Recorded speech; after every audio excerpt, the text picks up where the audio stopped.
ఓం ఐం హ్రీం శ్రీం శ్రీమాత్రే నమః. ఓం ఐం హ్రీం శ్రీం శ్రీమాత్రే నమః. ఓం ఐం హ్రీం శ్రీం శ్రీమాత్రే నమః. అంబరధరం విష్ణుం శశివర్ణం చతుర్భుజం ప్రసన్నవదనం ధ్యాయే సర్వవిఘ్నోపశాంతయే. అగజా ఆనన పద్మార్కం గజాననమహర్నిశం అనేకదంతం భక్తానాం ఏకదంతముపాస్మహే ఏకదంతముపాస్మహే.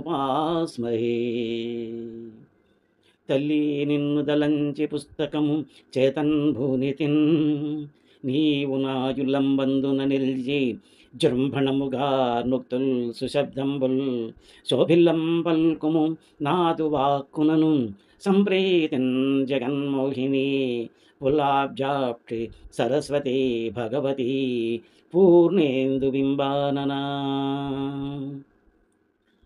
హ్రీంకారాసన గర్భితానలశిఖాం సౌక్లీం కళాం బిభ్రతీం సౌవర్ణాంబరధారిణీం వరసుధా దౌతాం త్రినేత్రోజ్వలాం వందే పుస్తకపాశమంకుశధరాం సద్భూషితాం ఉజ్వలాం త్వాం గౌరీం త్రిపురాం పరాత్పరకళాం శ్రీచక్రసంచారిణీం.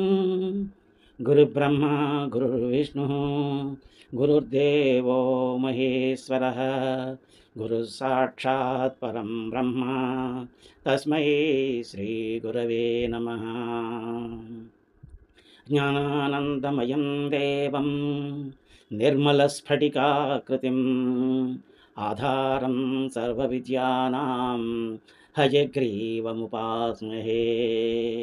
గురవే సర్వలోకానాం భిషజే భవరోగిణాం నిధయే సర్వవిద్యానాం దక్షిణామూర్తయే నమః.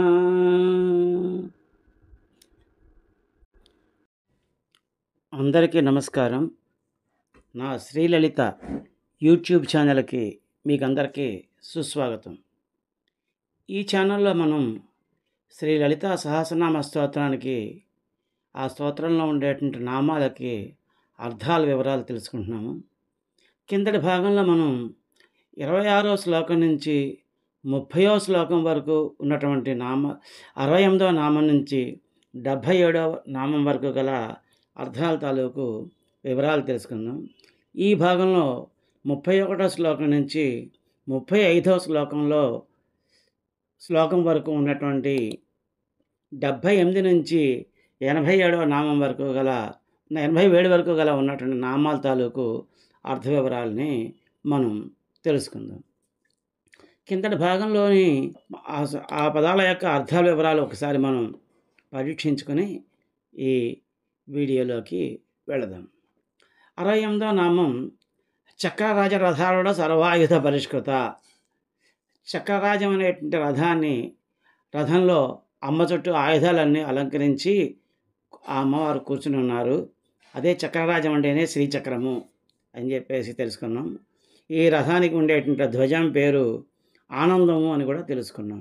ఆ తర్వాత 69వ నామం గేయచక్ర రథారూఢ మంత్రిని పరిసేవిత. గేయచక్ర రథారూఢ మంత్రిని పరిసేవిత. ఈ గేయచక్రం అనేటువంటి రథాన్ని అధిరోహించినటువంటి శ్యామల అనేటువంటి దేవత ఆమె శ్యామలాదేవి ఈ గేయచక్రం అనేటువంటి రథంలో కూర్చున్నటువంటి మంత్రిని అయినటువంటి శ్యామల అనే అమ్మవారు, అంటే అమ్మవారికి లలిత అమ్మవారికి మంత్రిలాగా పనిచేసేటువంటి శ్యామల అనే అమ్మవారు ఆ అమ్మవారిని సేవిస్తోంది అని అర్థము. శ్రీచక్రానికి 9 కోణాలు ఉంటే ఈ గేయచక్రానికి 7 కోణాలు ఉంటాయని చెప్పి తెలుసుకున్నాము. ఇది సవిత్ర మండల చక్రము అని చెప్పి కూడా తెలుసుకున్నాము. తర్వాత 70వ నామం కిరిచక్ర రథారూఢ దండనాథ పురస్కృత అనేటువంటి, అంటే వరాహాలతో లాగబడేటువంటి చక్రాన్ని కిరిచక్రం అంటారని, ఈ రథంలో వారాహీదేవి దండాన్ని ధరించి అమ్మని సేవిస్తూ ఉంటుందని, ఈ చక్రంలో 5 కోణాలు ఉంటాయి అని చెప్పేసి తెలుసుకున్నాము. ఆ తర్వాత 71వ నామం జ్వాలామాలిని కాక్షిప్త వహ్ని ప్రాకార మధ్యగా. అమ్మ చుట్టూ అమ్మ సైన్యం చుట్టూను ఒక అగ్ని ప్రాకారం నిర్మింపబడి ఉందని చెప్పేసి, ఆ అగ్ని ప్రాకారంలో అగ్ని జ్వాలలు 100 యోజనాల విస్తీర్ణము, 30 యోజనాలు ఎత్తుగా ఉన్నాయి అని చెప్పేసి తెలుసుకున్నాము. ఈ జ్వాలలే లోక సృష్టికి ఆధారాలు అని చెప్పి తెలుసుకున్నాము.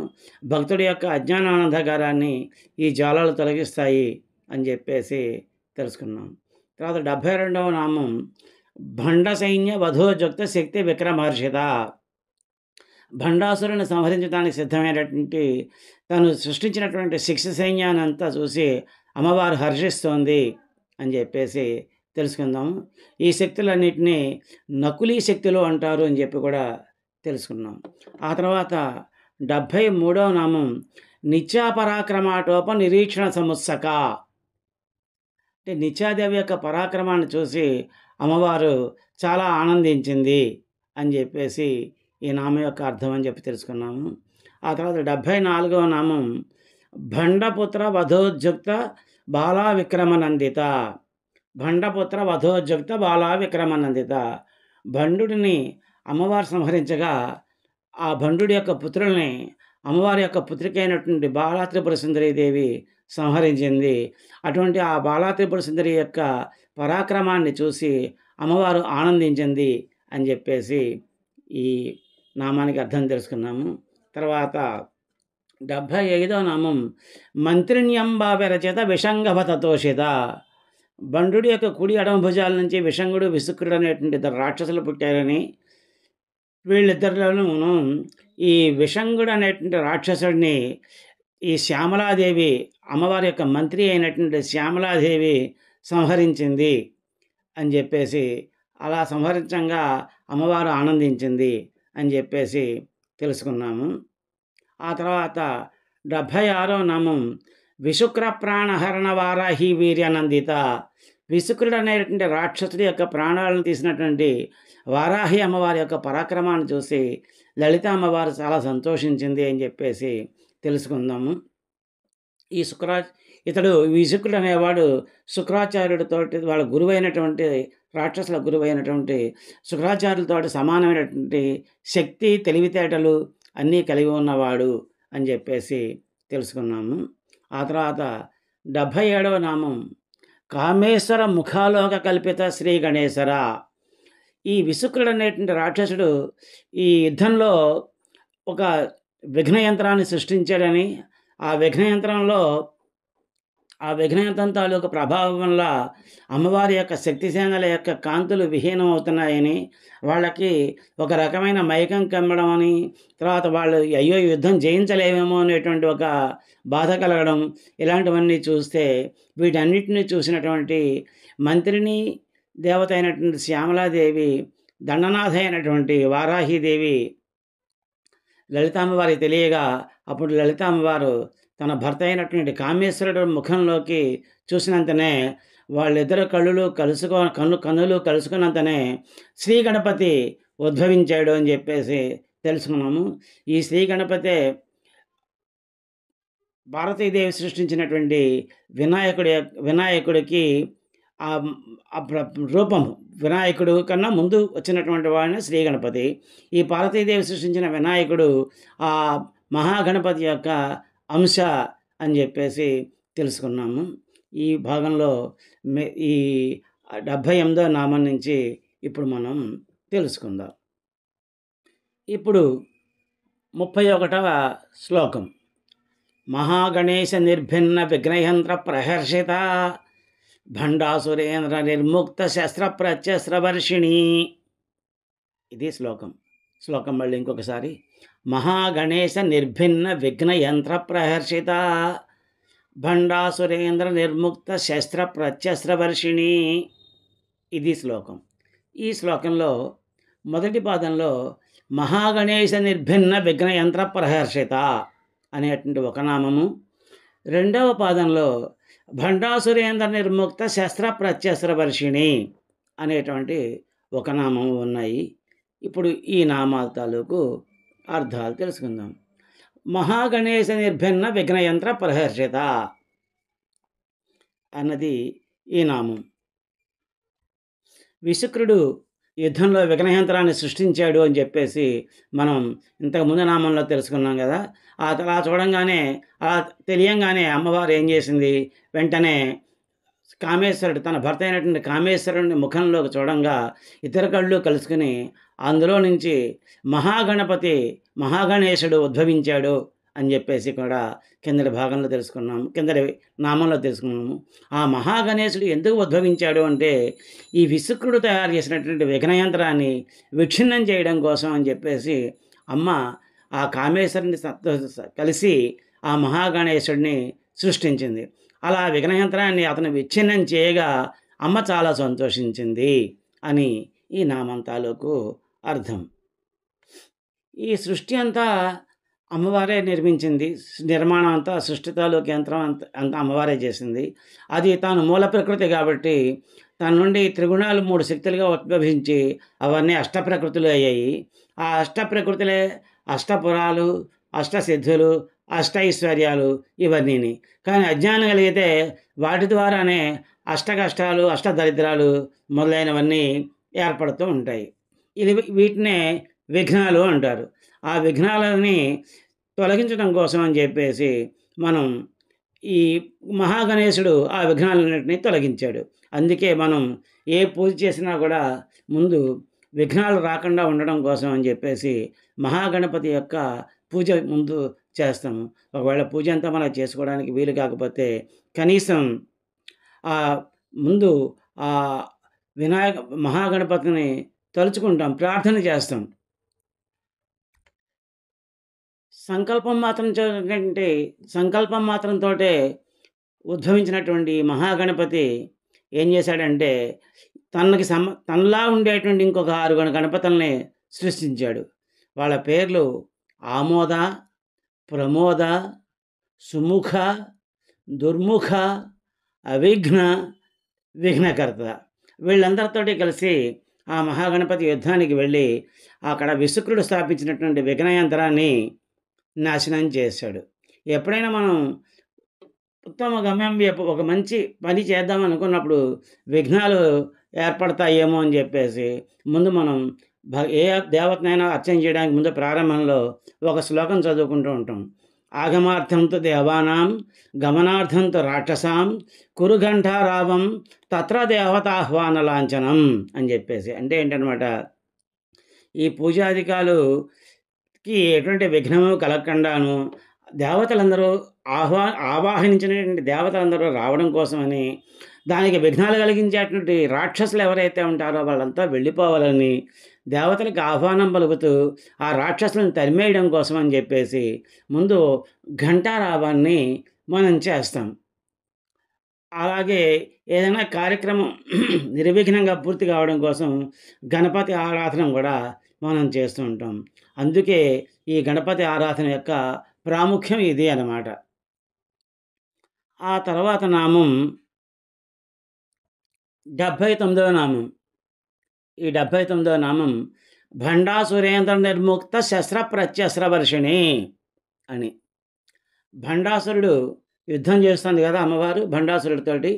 ఆ యుద్ధం చేసేటప్పుడు భండాసురుడు అమ్మవారి మీద అనేకమైనటువంటి శస్త్రాస్త్రాలని ప్రయోగిస్తున్నాడు. అలా ప్రయోగిస్తుంటే అమ్మవారు ఏం చేసింది, అనేకమైనటువంటి శస్త్రాస్త్రాలని అతని మీద వర్షింపజేసి అతని యొక్క ఆ అస్త్రశస్త్రాలని విచ్ఛిన్నం చేసింది అని ఈ నామం యొక్క అర్థం.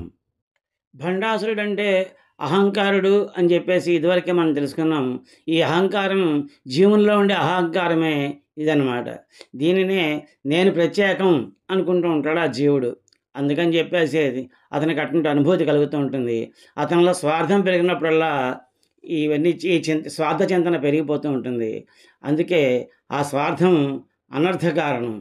సృష్టి భగవత్ప్రీతి కొరకే కానీ ఇతరుల శ్రేయస్సు కోసం పనిచేయడం కోసమే కానీ తన శ్రేయస్సుకు మాత్రమే కాదు, ఇతరుల శ్రేయస్సుతో పాటు లోకంలో ఉండే ప్రతి జీవి యొక్క శ్రేయస్సుతో పాటు తన శ్రేయస్సును కూడా కోరుకోవడమే ఈ సృష్టి యొక్క ముఖ్య ఉద్దేశం. అలా కాకుండా తనకు తానే మిగతా వాళ్ళు ఏమైపోయినా పర్వాలేదు, నేనే బాగుండాలి అని చెప్పి తన కోసమే చేసుకునేటువంటిదే రకరకాల అత్యాచారాలు. దైవం ఇచ్చిన అంటే ఏంటనమాట, దైవం తనకిచ్చినటువంటి బుద్ధిని, బలాన్ని దుర్వినియోగం చేసి అతను కంటకుడుగా మారిపోతాడు. సృష్టికి కంటకుడిగా మారిపోతాడు. అటువంటి వాడు చేసేటువంటి ఆ తలపులన్నీనే అస్త్రాలన్నమాట.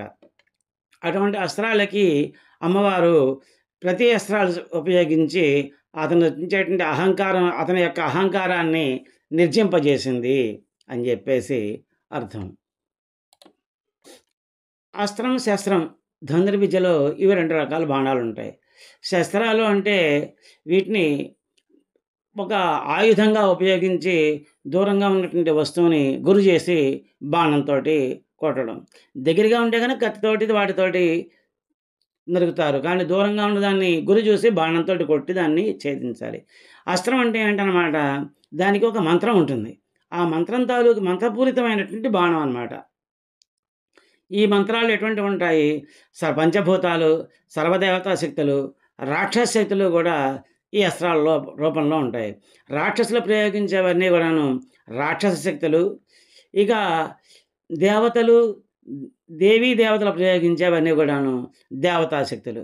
ఉదాహరణకి మనం చూసుకుంటే విష్ణుమూర్తి శక్తితో వచ్చేటువంటిది వైష్ణవాస్త్రము, శివుని శక్తితో వచ్చేటువంటిది పాశుపతాస్త్రము, అలాగే నాగాస్త్రము, గరుడాస్త్రము, ఆగ్నేయాస్త్రము, వారుణాస్త్రము ఇలాంటివన్నీ.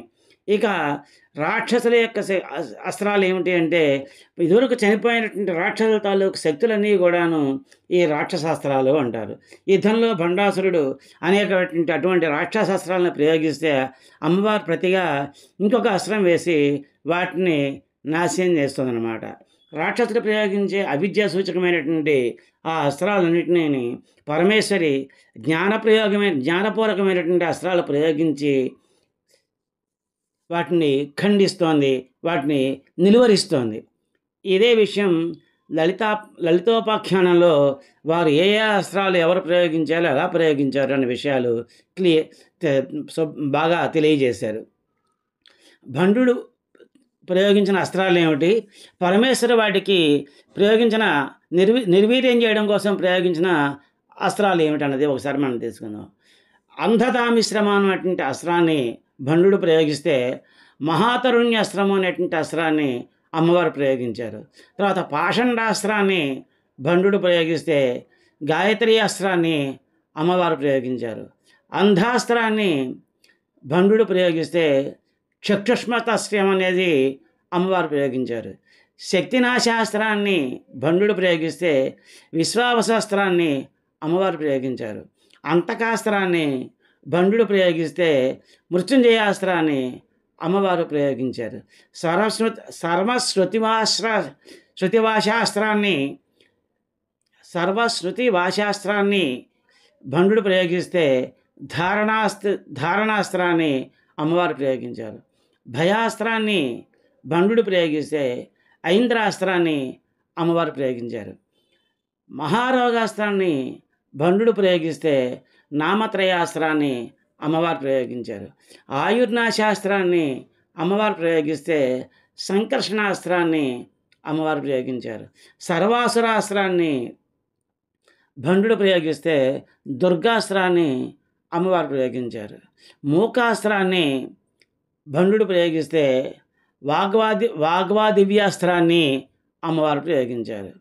వేద తస్కరాస్త్రాన్ని ఎదుర్కోవడానికి మత్స్యాస్త్రాన్ని, ఆర్ణవాస్త్రాన్ని ఎదుర్కోవడానికి కూర్మాస్త్రాన్ని, హిరణ్యకాస్త్రాన్ని ఎదుర్కోవడానికి వరాహాస్త్రాన్ని, హిరణ్యకశ్యపాస్త్రాన్ని ఎదుర్కోవడానికి నృసింహాస్త్రాన్ని, బలీంద్రాస్త్రాన్ని ఎదుర్కోవడానికి వామనాస్త్రాన్ని, హైహయాస్త్రాన్ని ఎదుర్కోవడానికి భార్గవాస్త్రాన్ని, రావణాస్త్రాన్ని ఎదుర్కోవడానికి రామాస్త్రాన్ని, ద్వివిధాస్త్రాన్ని ఎదుర్కోవడానికి బలరామాస్త్రాన్ని, రాజాసురాస్త్రాన్ని ఎదుర్కోవడానికి కృష్ణాస్త్రాన్ని, కల్యాస్త్రాన్ని ఎదుర్కోవడానికి కల్కి అస్త్రాన్ని, మహామోహాస్త్రాన్ని ఎదుర్కోవడానికి శాంభవాస్త్రాన్ని అమ్మవారు ప్రయోగించి ఆ తర్వాత ఆ భండాసురుడి యొక్క అస్త్రాలన్నింటినీ నిర్వీర్యం, భండాసురుడు ప్రయోగించిన ఆ పై అస్త్రాలన్నింటినీ ఈ అస్త్రాలతోటి అమ్మవారు నిర్వీర్యం చేసి పారేసింది అని చెప్పేసి ఈ నామం యొక్క అర్థం.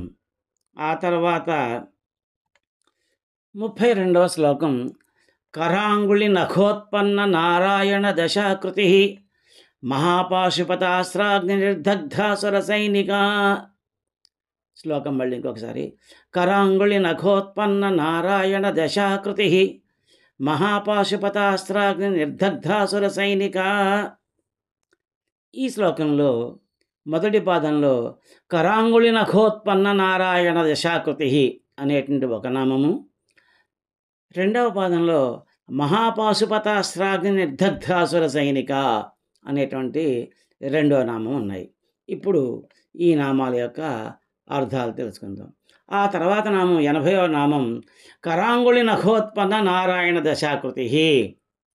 అమ్మ యొక్క అంటే అర్థం ఏంటనమాట, కర అంగుళి అంటే అమ్మ యొక్క చేతుల యొక్క వేళ్ళు ఉంటాయి కదా, అంగుళాలు అంటే వేళ్ళు, వాటి నుంచి నఖాలు, ఆ వేళ్లకు ఉండేటువంటి గోళ నుంచి ఉత్పన్నమైనటువంటి నారాయణ దశాకృతి, నారాయణుని యొక్క దశావతారాలు ఉన్నాయి. అంటే విష్ణుమూర్తి యొక్క దశావతారాలు ఏవైతే ఉన్నాయో అవే అమ్మవారి యొక్క చేతుల తాలూకు 10 వేళ్ల యొక్క గోళ నుంచి అవి ఉద్భవించాయి అని చెప్పేసి ఈ నామం యొక్క అర్థం.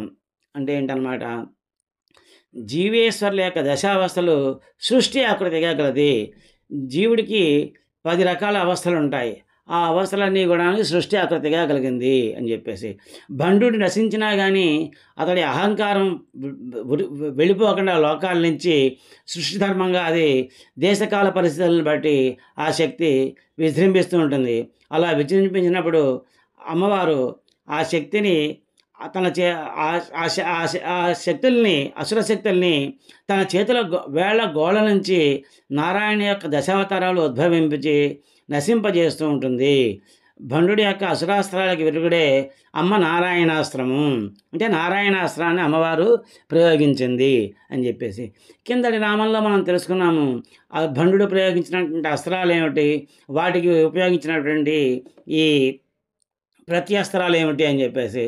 వాటిల్లో కూడా మత్స్యాశ్రము, కూర్మాశ్రము, వరాహాశ్రము, నృసింహాశ్రము, వామనాశ్రము, భార్గవాశ్రము, రామాశ్రము, బలరామాశ్రము, కృష్ణాశ్రము, కల్క్యాస్త్రము అని చెప్పేసి ఈ అస్త్రాలన్నీ అమ్మవారు ప్రయోగించింది. అంటే ఏంటన్నమాట, ఈ నామం యొక్క సరైన అర్థం ఏంటంటే, ఇటువంటి ఎన్నో రకాల అస్త్రాలను ప్రయోగించినప్పుడు ఇటువంటి 10 అస్త్రాలని కూడా అమ్మవారు ప్రయోగించారు. తన చేతి వేళ నుంచి, తన చేతి వేళ తాలూకు గోళ నుంచి ప్రయోగించి ఆ అసురుడి యొక్క అస్త్రాలన్నింటినీ నిర్వీర్యం చేసింది అని చెప్పేసి ఈ నామం తాలూకు అర్థం.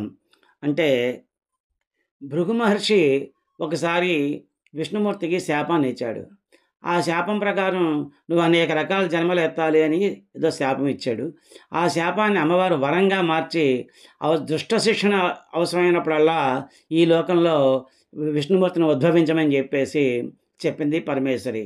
అందుచేత ఆ దశావతారాలు కూడా ఆమె అధీనంలో ఉన్నాయి అని చెప్పబడుతుంది. అంతేకాకుండా కృతయుగంలో పూర్వం కూడాను ఇలాగే ఉండేది.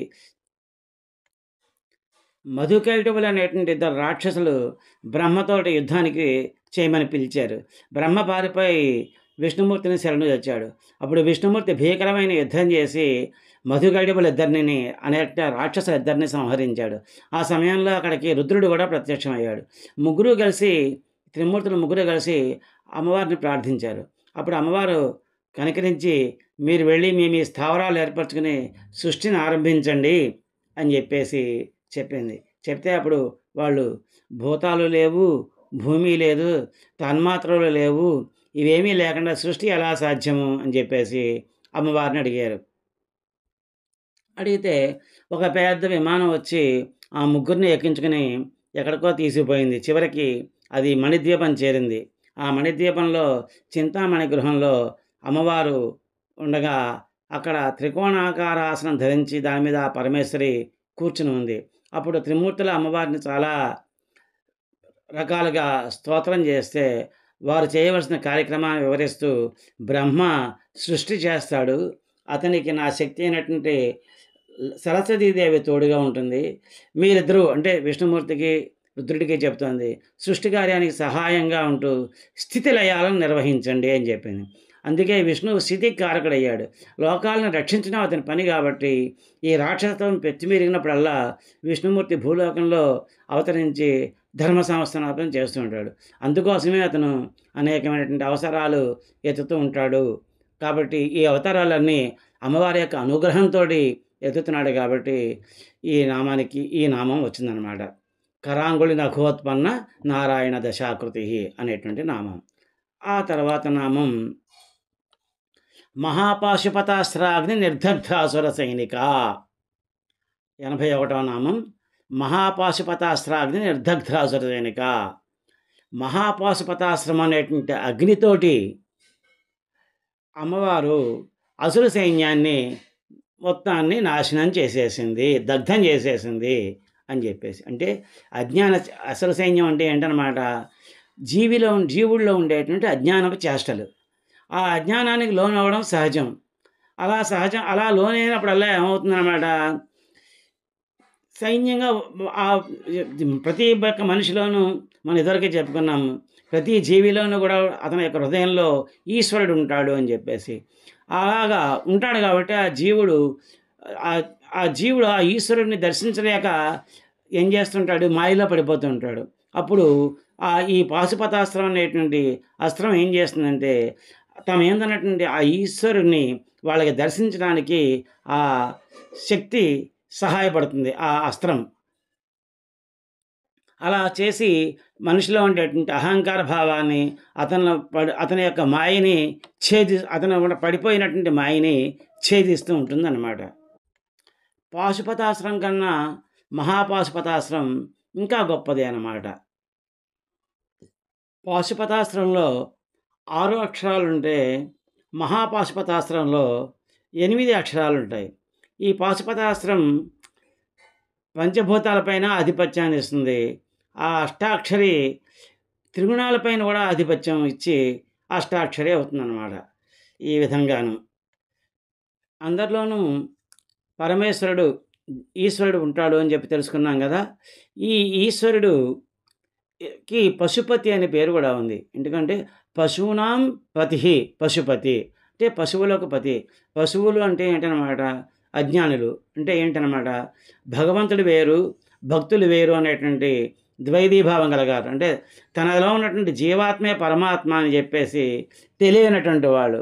అటువంటి వాళ్ళకి ఈ పాశుపతాస్త్రం ఏం చేస్తుందంటే, అతనిలో ఉన్నటువంటి ఆ ద్వైధీభావాన్ని తొలగించి ఆ మహాపాశుపతాస్త్రం జీవాత్మ పరమాత్మ ఒకటే అని చెప్పేసి తెలిసేటువంటి అద్వైత జ్ఞానాన్ని అతనికి ఇస్తుందన్నమాట. పాశుపతాస్త్రానికి అధిదేవత శివుడైతే మహాపాశుపతాస్త్రానికి అధిదేవత సదాశివుడు అన్నమాట. ఆ తర్వాత శ్లోకం కామేశ్వరాస్త్ర నిర్దగ్ధ సబండాసుర శూన్యక బ్రహ్మోపేంద్ర మహేంద్రాది దేవ సంస్థ వైభవ. శ్లోకం మళ్ళీ ఇంకొకసారి. కామేశ్వరాస్త్ర నిర్దగ్ధ సబండాసుర శూన్యక బ్రహ్మోపేంద్ర మహేంద్రాది దేవ సంస్థ వైభవ. ఈ శ్లోకంలో మొదటి పాదంలో కామేశ్వరాస్త్ర నిర్దగ్ధ సబండాసుర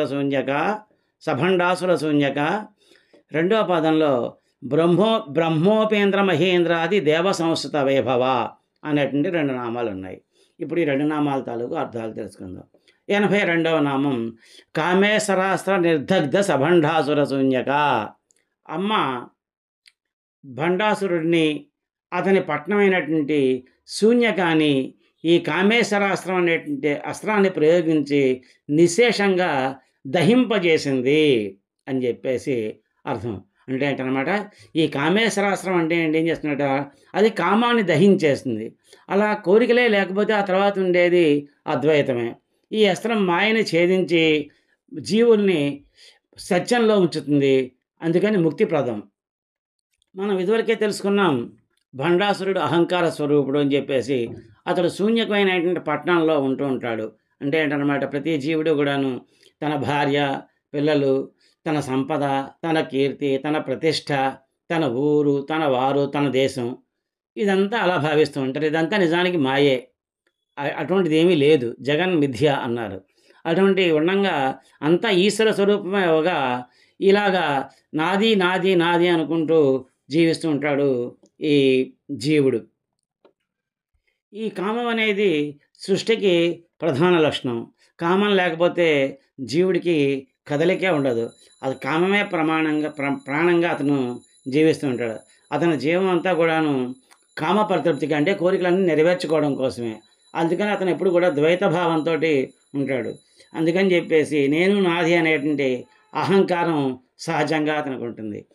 దీన్ని తొలగించడానికి ఉపయోగించేటువంటిదే అద్వైత భావం. ఉన్నది ఒకటే, ఏకమేవ అద్వితీయం అన్నారు. అంటే ఒకటే ఉంది, 2 లేవు, ఇంకొకటి లేదు అని చెప్పేసి. కాబట్టి దాన్ని తెలియజేయడం కోసమే ఈ కామేశ్వరాస్త్రం, అంటే అలాంటి అద్వైత భావాన్ని తొలగించేటువంటి అస్త్రం ఈ కామేశ్వరాస్త్రం. దానివల్ల ఏమవుతుంది, ఇప్పుడు నాది నేను అనేటువంటి ఈ అహంకారం ఏది ఉండదనమాట. అహంకారం, అహం అంటే నేను, అహంకారం అంటే నేను అనేటువంటి తత్వం, ఆ తత్వం లేకుండా అయిపోతుందన్నమాట. చేసి జీవుణ్ణి సత్య మార్గంలో ఉంచుతుంది అని అర్థం. తర్వాత 83వ నామం బ్రహ్మోపేంద్ర మహేంద్రాది దేవ సంస్థ వైభవ.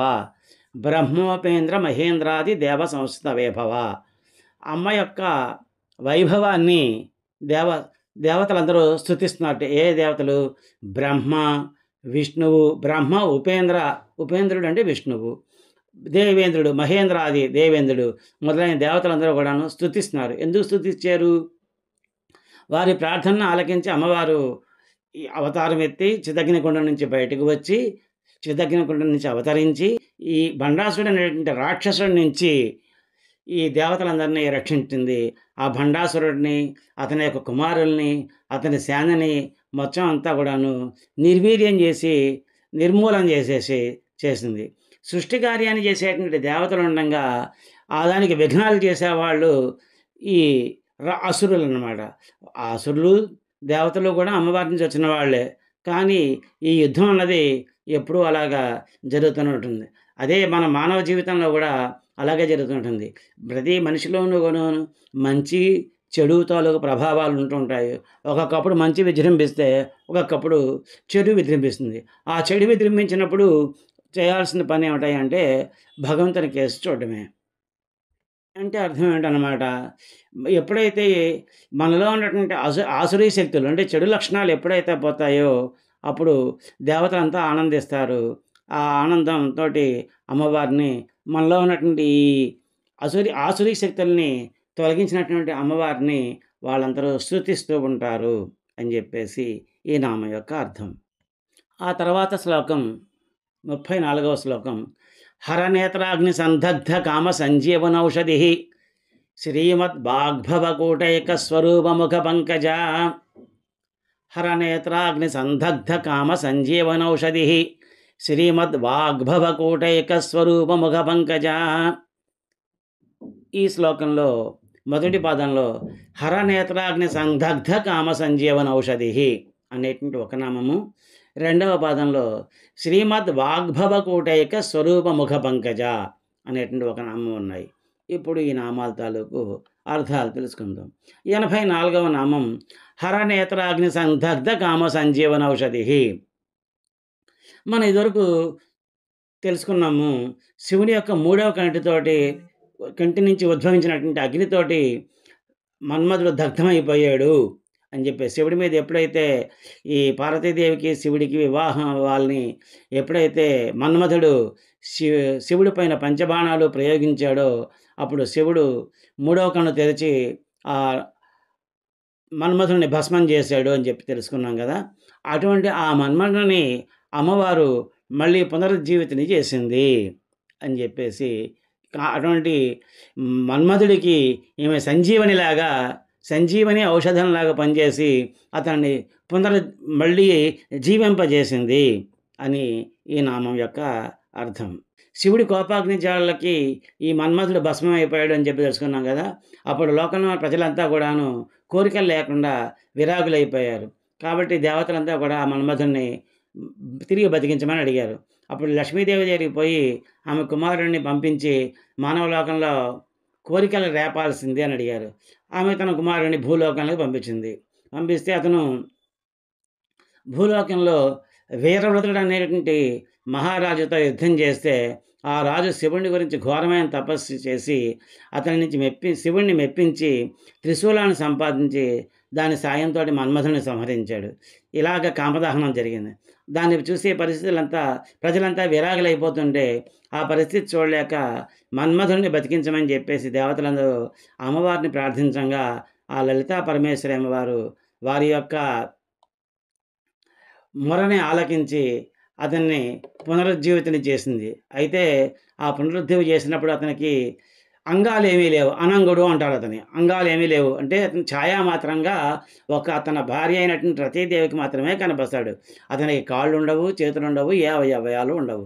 ఈ రకంగా పరమేశ్వరి అమ్మవారు రతీదేవి యొక్క సౌభాగ్యానికి సంజీవని అయింది. మళ్ళీ మన్మధుడు జీవం పోసుకున్నాడు. లోకంలో సృష్టి కార్యం యథాతథంగా జరుగుతోంది అని చెప్పేసి ఈ నామంలో అర్థం. ఆ తర్వాత నామం 85వ నామం శ్రీమద్ వాగ్భవకూటైక స్వరూప ముఖ పంకజ అని చెప్పేసి. శ్రీమద్ వాగ్భవ కోటైక స్వరూప ముఖ పంకజ. శ్రీమద్ వాగ్భవ కోట ఏక స్వరూప ముఖ పంకజ అంటే అమ్మవారి యొక్క ముఖం జ్ఞానం, వాగ్భవ కూటం, పళ్ళు అన్నీ కూడాను ఇవని చెప్పి విద్యాంకురాలు అని చెప్పి మనం తెలుసుకున్నాం కదా ఇదివరకు, అమ్మవారి యొక్క దంతాలన్నీ కూడాను. కాబట్టి ఆ ముఖంలోంచి ఆ జ్ఞానం అనేటువంటి మహిమతో కూడిన వాక్కులు బయటకు వస్తూ ఉంటాయి. అంటే మనం భగవంతుని స్తుతించాలన్నా, ఏం చేయాలన్నా, జ్ఞాన విషయాలన్నీ బయటికి రావాలన్నా ఈ వాక్యే దానికి శక్తి. అటువంటి పంచదశి మంత్రంలో ఉన్నటువంటి మొదటి 5 అక్షరాలే ఈ వాగ్భవకూటము అని చెప్పేసి చెప్తూ ఉంటారు. ఈ నామం ముందు వరకు అమ్మవారి యొక్క స్థూల రూపాన్ని వర్ణించారు. ఇప్పుడు సూక్ష్మ రూపం గురించి చెప్తున్నారు. ఈ దేహం అనేది పంచభౌతికమైనటువంటి, దీన్ని 3 రకాలుగా చెప్తారు. అది ఒకటి స్థూల శరీరము, రెండవది సూక్ష్మ శరీరము, మూడవది కారణ శరీరము. స్థూల శరీరం అంటే ఏమిటో మనకు తెలుసు కదా. మన చర్మము, మాంసము, నరాలు, ఎముకలు ఇవన్నీ కలిసి ఉండేదాన్ని స్థూల శరీరం అంటారు. ఇంకా సూక్ష్మ శరీరం ఏమిటి అంటే వాక్కు మొదలైనటువంటి కర్మేంద్రియాలు 5, జ్ఞానేంద్రియాలు 5, పంచప్రాణాలు, పంచభూతాలు, అంతఃకరణ చతుష్టయము, విద్యా, కామం ఇవన్నీ కలిపి సూక్ష్మ శరీరం అంటారు. దీన్ని లింగ శరీరం అని కూడా అంటారు. ఇంకా మనకి ఏదైనా ఏర్పడేటువంటి కర్మలన్నింటినీ కూడాను, కర్మఫలాలన్నింటినీ కూడాను ఈ సూక్ష్మ శరీరమే అనుభవిస్తూ ఉంటుంది. స్వప్నాన్ని కూడా మనకు వచ్చే కళల్లో అనుభవించేది కూడా, కళల్లో వచ్చే అనుభవాలన్నీ కూడాను ఈ సూక్ష్మ శరీరమే అనుభవిస్తూ ఉంటుంది. అలా విధంగా కారణ శరీరం అని ఇంకోటి ఉంటుంది. ఇది గుణత్రయాలే కారణ శరీరం, ఆత్మ యొక్క కారణ శరీరం. ఇది ఎప్పుడు సుషుప్తావస్థలో ఉంటుంది. అంటే అన్ని సుషుప్తావస్థలో ఏమవుతుందన్నమాట, మొత్తం జ్ఞానం అంతా నశిస్తుంది. కేవలం బుద్ధి బీజ రూపంలో ఉంటుంది. సృష్టిలో అన్ని అవసరాలు, అన్ని యొక్క శరీర భాగాలు కూడాను, అవయవాలు కూడాను పూర్తిగా విశ్రమిస్తూ ఉంటాయన్నమాట. ఇప్పుడు అమ్మవారి యొక్క సూక్ష్మ రూపాన్ని ఇప్పుడు చెప్తున్నారు. అవి సూక్ష్మ రూపాల్లో 3 రకాలు ఉన్నాయి. అవేమిటి? సూక్ష్మము, సూక్ష్మతరము, సూక్ష్మతమము అనేది.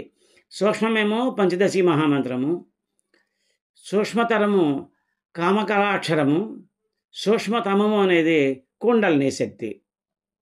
ఈ పంచదశి మంత్రంలో ఆ నుంచి అహా వరకు ఉండేటువంటి 16 అక్షరాలు మొదటి భాగము, కా నుంచి తా వరకు ఉండే 16 అక్షరాలు రెండో భాగము, ధా నుంచి సా వరకు ఉండే 16 అక్షరాలు మూడో భాగము.